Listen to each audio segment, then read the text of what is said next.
17 April 2026 শুক্রবার অমাবস্যা। আর এই অমাবস্যা হওয়ার কারণে যে বিষয়গুলো সবথেকে বেশি আপনারা নজর রাখবেন, তার মধ্যে প্রথমত সকালবেলা ঘুম থেকে উঠে স্নান যখন করবেন, স্নানের জলে সামুদ্রিক লবণ দেবেন। সামুদ্রিক লবণ দেওয়ার ফলে আপনি যখন সেই জলে স্নান করবেন, তাহলে কোনো নেগেটিভ শক্তি আপনার উপরে কাজ করতে পারবে না। দ্বিতীয়ত, বাচ্চাদেরকে সন্ধ্যার সময় বাড়ির বাইরে বাহির করিবেন না, অন্যথা তাদের উপরে কোনো প্রভাব কাজ করতে পারে।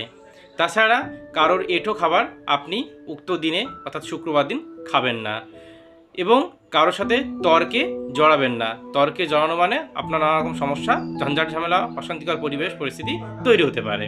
তাছাড়া কি করবেন, নতুন কোনো সিদ্ধান্ত নেবেন না, এমন কোনো প্রজেক্টে হাত দেবেন না যেটা কিনা এই অমাবস্যার শুক্রবার কালকে আপনি শুরু করছেন। তো এই বিষয়বস্তুগুলোকে সবথেকে বেশি এড়িয়ে চলবেন।